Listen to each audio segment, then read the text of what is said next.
Lucky Bhaskar actor Dulquer Salman நடிச்சு லாஸ்டா தியேட்டர்ல வெளிவந்து மாபெரும் வெற்றி பெற்ற, அதாவது தீபாவளி ட்ரீட்டா தியேட்டர்ல வெளிவந்து மாபெரும் வெற்றி பெற்ற ஒரு தெலுங்கு திரைப்படம். தெலுங்கு படமா இருந்தாலும் வெளிவந்த மற்ற மாநிலங்களிலும் ஒரு மிகப்பெரிய வரவேற்பு கிடைச்சி மிகப்பெரிய வெற்றி பெற்ற ஒரு படமா மாறி இருக்கேன். அதில் இன்னொரு முக்கியமான விஷயம், நம்ம தளபதி விஜய் அவர்கள் நடிச்ச கோட் படத்து கூட இந்த படம் கிளாஷ் வர வேண்டியது.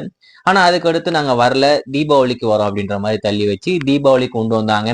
என்னதான் தீபாவளிக்கு ஒரு 4-5 படம் வந்திருந்தாலும் இந்த படம் மிகப்பெரிய வெற்றி, வர்த்தக ரீதியாகவும் மிகப்பெரிய வெற்றி பெற்ற ஒரு படமா மாறி இருக்கேன். உலக அளவில் 100 கோடி ரூபாய்க்கு மேல வசூல் வந்து ஒரு மிகப்பெரிய பாக்ஸ் ஆபீஸ் ரெக்கார்டு எல்லாமே இந்த படம் பண்ணியிருக்கு.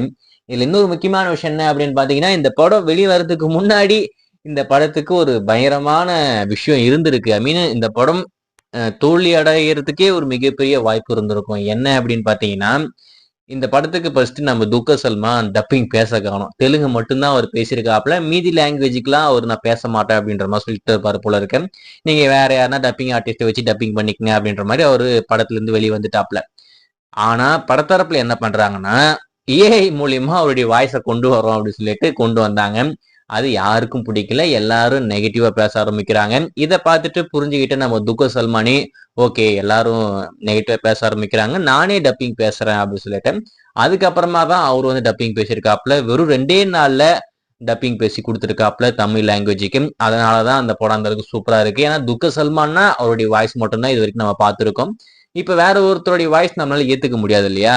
அந்த மாதிரி ஒரு மிகப்பெரிய எப்படி சொல்றதுன்னா, ஒரு கஷ்டமான விஷயத்திலிருந்து எல்லாரும் ரொம்ப நெகட்டிவா பேசி ரொம்ப மோசமான நிலைமைக்கு போக வேண்டிய ஒரு நிலைமையில இருந்த ஒரு படம் அதுக்கடுத்து சரி பண்ணி தியேட்டர் கொண்டு வந்தாங்க, ஹிட் ஆயிடுச்சு.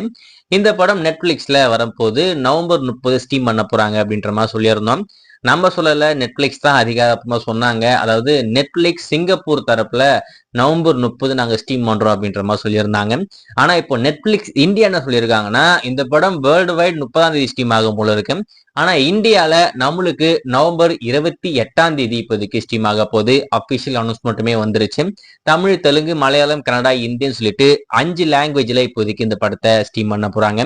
இது வரைக்கும் இந்த லக்கி பாஸ்கர் படத்தை நீங்க பார்க்கல அப்படின்னு சொன்ன, இன்னும் 2 நாள்ல இந்த படம் எக்ஸ்க்ளூசிவா நெட்ஃபிளிக்ஸ்ல ஸ்டீம் ஆக போகுது. நெட்ஃபிளிக்ஸ்ல பார்த்து பயங்கரமா என்ஜாய் பண்ணுங்க.